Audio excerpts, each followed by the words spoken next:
सुबह की पहली हल्की रोशनी गांव के खेतों पर पसर चुकी थी। मिट्टी से उठती ताज़ी खुशबू, हवा में हल्का सर्दापन और दूर से आती बांसुरी की धुन, यह रामू का दिन शुरू होने का तरीका था। रामू सौहार्दपूर्ण, चिड़िया सी आवाज में बोला, आजा गौरी, चल फसल देखने चलते हैं। गौरी, उसकी सफेद बेहद प्यारी गाय, मुंह में हल्की घास लिए रामू के पास आकर बैठ गई।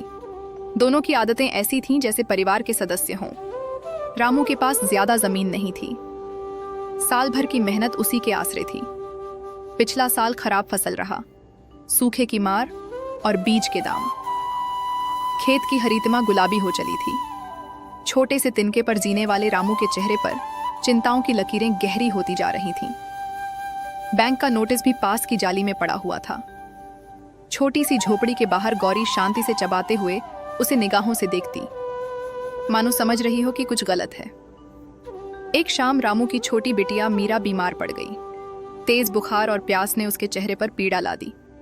रामू दौड़ाकर नजदीकी डॉक्टर के पास गया, पर दवा का खर्च, इलाज की चिंता और घर के कर्ज ने रामू के दिल को भारी कर दिया। गांव में अफवाहें चलने लगीं, अगर कर्ज न चुकाया तो बैंक जमीन जब्त कर लेगा। रामू के पास एक ही सच्चा साथी बचा था, गौरी।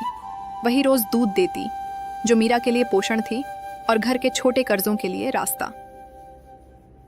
एक रात रामू के मन में डर सा घुट गया।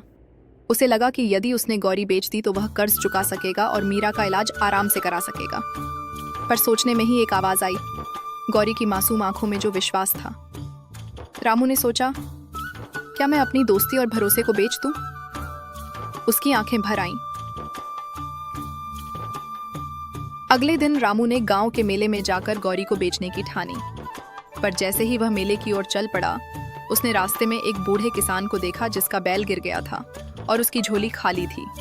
किसान परेशान था। रामू ने बिना सोचे समझे अपनी जेब से कुछ पैसा निकाला और उस बुजुर्ग को भोजन दिलवाया। उसी शाम गांव के एक चौधरी ने खबर सुनी।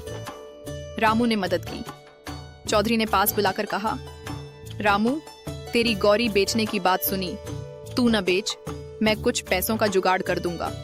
तेरी ईमानदारी और गांव के लिए तेरी मदद का तो ये बदला है। रामू को यकीन हुआ नहीं, पर चौधरी ने गांव वालों के साथ मिलकर छोटी छोटी रकम जोड़ी। सबने मदद की। मीरा के इलाज का खर्च निकल आया और बैंक के नोटिस का समाधान भी हो गया। चौधरी ने कहा, किसी के पास कम हो सकता है, पर दिल बड़ा हो तो गांव संभल जाता है। रामू की आंखों में आंसू आ गए। गौरी और गांव ने उसे बचा लिया। समय गुजरा, बारिश ठीक समय पर आई। रामू की मेहनत और गौरी के दूध से धन का प्रवाह लौटा।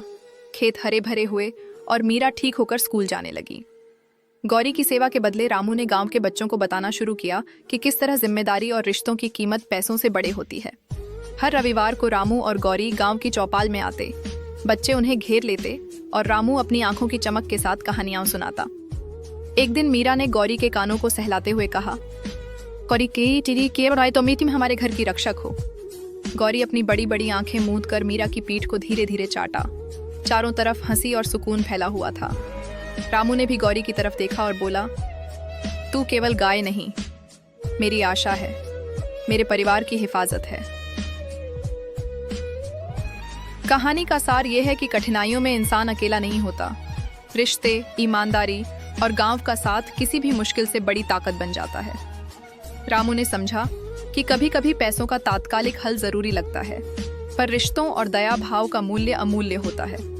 गौरी ने केवल दूध नहीं दिया, उसने रामू को विश्वास, सम्मान और प्यार सिखाया। अंत में शाम के समय जब सूरज ढल रहा था, रामू और गौरी खेत में साथ साथ चल रहे थे। मीरा उसके कंधे पर सो चुकी थी। हवा में हल्की ठंडक और आसपास के पेड़ों की फुसफुसाहट। रामू ने अपनी टोपी उठाई, गौरी के सिर पर हल्की थपकी दी और मन ही मन कहा, धन्यवाद गौरी, तेरे बिना घर नहीं पर तेरे साथ घर है।